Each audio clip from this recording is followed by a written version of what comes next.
Hello guys, Inslayerclone here, and you know, I want to make it crystal clear. I want to make it a bit honest, you know. So I'm outside again. I mostly make my videos outside and stuff. So, but honestly, like I don't really enjoy making um, I don't really enjoy making YouTube videos anymore. So yeah, let me explain the reason why I don't really enjoy doing this anymore. It's pretty chilly today, to be honest. I know we're living in spring and stuff, you know, and it's not like winter anymore and stuff. But yeah, it's pretty chilly. And speaking to about winter, I actually made a lot of videos, to be honest, recordings during like the winter months. I never uploaded them. I mean, I uploaded one, and that was on Rumble and stuff. But I didn't upload all the other ones and stuff because I've come to realization and stuff that so that I don't enjoy YouTube videos anymore. I have changed. I mean, I do like novel journaling, I do noveling, writing and stuff. I make video games and stuff. I mean, what is there really to talk about on YouTube nowadays? I mean, it's either oh well, you got people talking about the UK is over and stuff, degeneracy and stuff, and then you got clips of people on TikTok and stuff screaming like all day doing stupid stuff, you know, which is fine. I'm not like against those people and stuff. If they want to do that type of stuff, that's fine. But you know, you got people in their 30s and stuff still talking about the same things and stuff 10 years ago. You know, talking about like Western women and stuff are bad. Whatever. I don't really believe it's even a woman issue anyway. I think it's a global issue now. At this point, you have to accept reality as it is. But yeah, you got people like that and stuff crying about that. Oh, you know, women have been corrupted and stuff. You know, you got like the manosphere becoming pretty much been mainstream.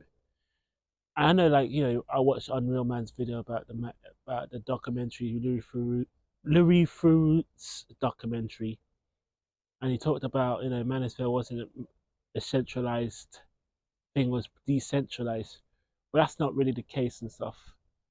It was always centralized in some capacity, you know, because like I said before and stuff, some people call this person manosphere or not this person manosphere because they have like ink cell belief system or black pilled belief system, whatever. So that person wouldn't be classed as manosphere, whatever, and stuff like that. And yeah, for me and stuff, like I said, I've kind of walked away from the manosphere. I don't. I mean, I still believe in the things that issue, but it's not like a part of me anymore. You know, I'm more of like the cosmic sphere. I don't know you call it. Yeah, cosmic sphere or like cosmic pill, whatever you call it now. I would call myself like that than manosphere stuff. You know, I mean, I'm out here right now in the cold with foxes running about. I mean, the foxes trying to find food. They're trying to survive, right? You know, we all trying to survive. In this reality, these foxes are right here running about. They're trying to find food and stuff to eat, and then we are trying to do that the same. You know, and that's the real that's the true basics of life, really. That we're all here to fight and to survive. You know, and there's not really much meaning to life. There are some meaning to it, but once you get to like that comfortability stage where you don't even need to worry about the cost of living or worry about downsizing your lifestyle and stuff because you just get like like what's his name, Daniel Radcliffe, or that other guy, that guy that made Home Alone. I can't remember. No, Home Alone. The guy that made Home Alone. He gets millions of dollars every Christmas. just screams to get that $20 million. He doesn't have to worry about cost of living. Daniel Radcliffe also, because people still watch Harry Potter, don't they? So once you get to that comfortability stage and stuff, that so-called luxury stage, nothing really matters after that point because you just make money, just run into the cash. You know, everything else just becomes like comfortability, comes like what do they call it? What's the term? A vanity project at that point. It's not you're not doing this because you need to do this because you need to survive and stuff. Everything else just becomes a vanity project. And that's why you see many of these like elite people like billionaires like Elon and uh, Alec, Jeff Bezos or Peter Thiel whatever. They can just they don't even see they don't even live in this realm of existence anymore, right? Because their mind and stuff, they see this as a game. They see this as a video game. They don't mind. They don't really care if people it's life and death situation that if they don't get something to eat, they're not gonna survive tomorrow. If they don't get this like paycheck in coming in, right? To them, it's all a game. It's just it's just World of Warcraft or um, Age of Empires and stuff. That's how they see life now. You know, but people like us, the working class people or like middle class and you know, they have to live life like it's like right. We're gonna have to cut costs here. Say we're gonna have to tone down our expenditures here and stuff. We gotta work this amount of hours now to just to break even and stuff. Even though they don't really have to do this, all they have to do and stuff is to really come together and just stop working all together. That's how you actually beat the system. But that's never gonna happen, of course, because we're still in this pleasure prison, right? That we still valuing families and religion and tradition and culture, right? That's what we're still valuing. And in reality and stuff, none of this matters and stuff. You know, it's just there just to keep you becoming your true self as it is. You know, that's what it is about. And yes, we are in a pleasure prison. It's not literally like a prison, like you're in jail and stuff. Like you know, where you literally see the walls and stuff. You know you're in jail and stuff. You know you're suffering right now, right? This prison, right, is a pleasure prison where you don't even know that you're in jail because you're so comfortable and stuff with you've accepted, you're comfortable with the uncom. You're pretty much they pretty much programmed you and brainwashed you to believe that this is how life works and stuff, and there's no change in how it is, the system how it is and stuff. The school system, the work system, the political system, all of it. You know, I was watching a video and stuff, a news article actually about homeschooling and stuff, and you know, this like autistic girl and stuff. She's 15 years old, right? She left school and stuff because she wasn't coping on the school in secondary school. She left school and stuff. She pretty much in doing open university now. She's only 15 years old. So all that time of like, oh no, you need to be in school and stuff. You need to learn.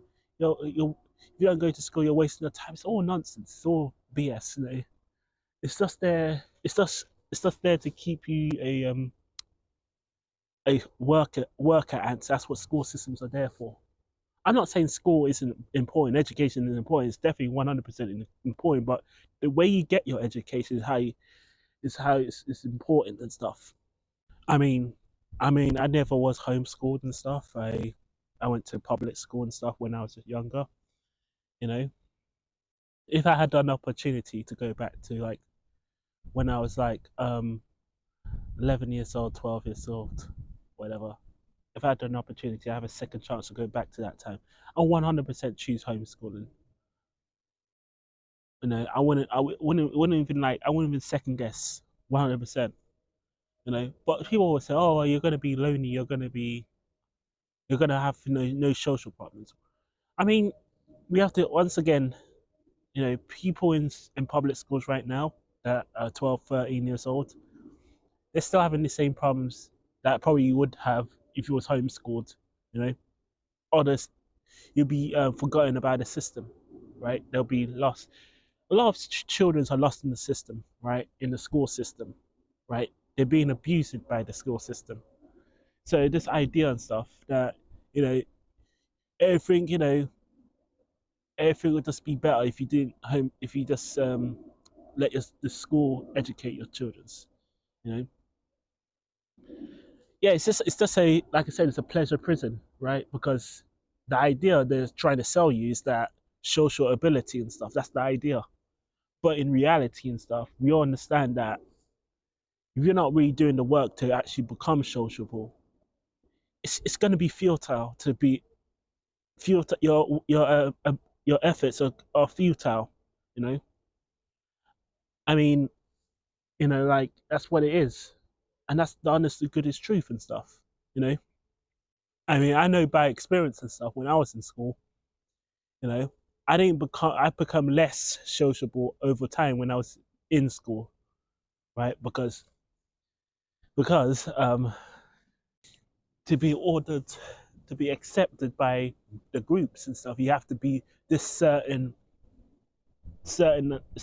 way and stuff, right? And it can apply to race, it can apply to gender, whatever and stuff. You know, it's like when you hear those like Oreo man or black pilled incels and stuff, black incels, whatever, online. They talk about if you don't act black and stuff, you're automatically rejected by the group.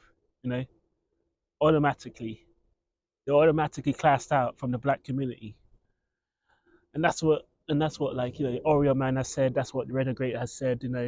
Batman Beyond has said and stuff. So, the reason why I say all this and stuff that um, it's better to be alone than actually be around people that, quite frankly, don't value your actual ideas and stuff. You know, you will feel less like stress over time. You feel like less stressed. Oh well, I have to be a certain way now because you know this group of people said I should do that. This group of people said I should do that. You know, at the end of the day, they're not thinking for themselves, and that it comes back to the YouTube thing and stuff. Like you've got all these people, they're talking about the same things and stuff. You watch the political stuff, like I think Piers Morgan, when he got that OF model and stuff. I can't remember her name. She's running for office, whatever. She was on the thing and stuff. And the same talking about the same things like people talk about 10 years ago. So and it's like, is that really all we have? Oh well, this model wants to run for office and stuff in America. I don't really care because I know all of it's a scam. You know, I mean, if you've not seen the e-files yet, if you've not read the e-files, automatically and stuff, you just see as politics as like a football match, automatically now. There's no like excuses anymore, right? It's not see politics as a football match, because that's exactly what it is, So yeah, that's how I see politics. I see it as a football match. I see it like watching The Boys and stuff, that television show.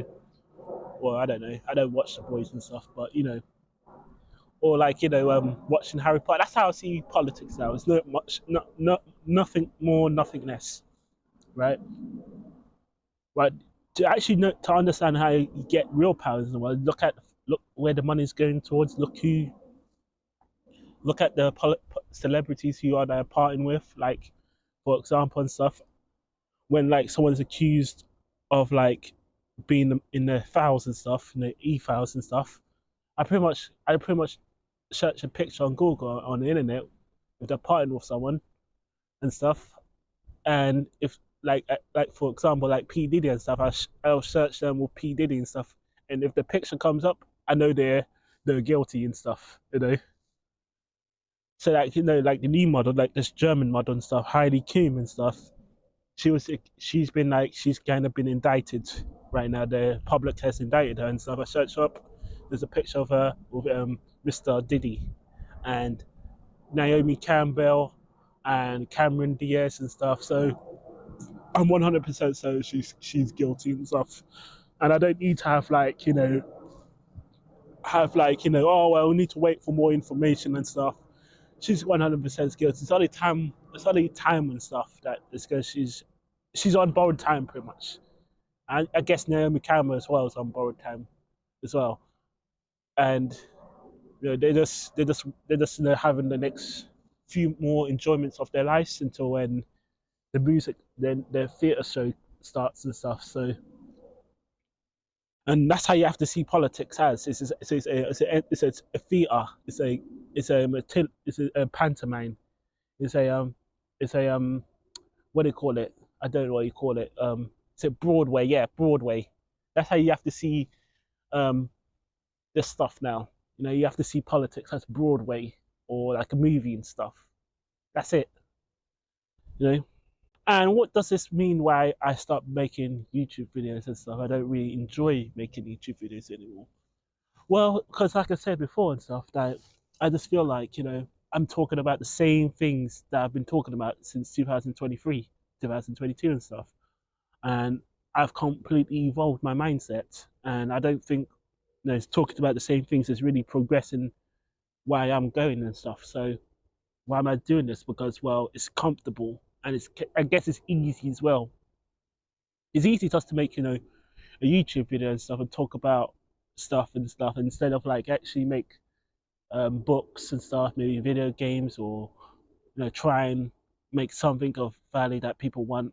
You know, that's way more harder, right? With your making a video game with your ideas and world views and stuff, than just talking about it on the internet, which is fine. I'm not saying you shouldn't do that, but there's gonna come to a point that you're gonna get bored of doing the same things and stuff. And like I said, my whole life and stuff, I always wanted to be a game developer in some form, and maybe doing driving and stuff, like racing and stuff like that. And and like I said, no one's holding me back partner from me and stuff. So why should I not do it? It's never been the best time to be a game developer nowadays. I mean, I follow a lot of game developers on X and stuff. Just Japanese game developers made the video games, the Citadel series and stuff, which I really like. No, he just uses the old method of making video games using sprites and stuff, and uses Unreal Engine and stuff. He uses sprites and stuff like that, and he doesn't have to. The games don't have to look like um, Hellblade or Last of Us Part Two and stuff. They don't have to look like that, you know. So yeah, that's pretty much what I gotta say and stuff. I don't really have nothing else to say. I'm just trying. I want you guys, particularly, to if you're doing something in the same cycle and you've not identified that cycle yet, you need to audit your lifestyle. You need to audit your lifestyle. You need to audit your life, mind, and stuff. You need to audit your your circles and stuff. You need to audit everything. Do an audit today, tomorrow, as soon as possible, because you're gonna save at least 10 years of living in mutiny, whatever. But yeah, anyway, guys. So am I going to be leaving YouTube? No, I'm still gonna make videos here and there, but I'm not gonna stress myself out completely. Oh, I gotta make a video here and stuff. I haven't made a video today, this week and stuff. I made that 15 audio recordings. I've not uploaded them because I just feel like it's the same things and stuff I've been talking about. I might upload them. I'm not sure yet. So, but anyway, guys, I hope you enjoy this. Sit down and have a chit chat and stuff. You know, and yeah, it's not like I've completely given up. I'm making more Let's Play videos and stuff. I got 2 in the process and stuff like that. Right, so I've not given up on the internet grind yet. It's just that I had to take I guess it's somewhat of a mini break from doing the stuff and stuff like that. So, you know, I got a real life to live and stuff. I gotta pay my bills and stuff, you know. I have to survive in this matrix, of course. So anyway, guys, hope you enjoyed this video. Let me know what you think about it and subscribe.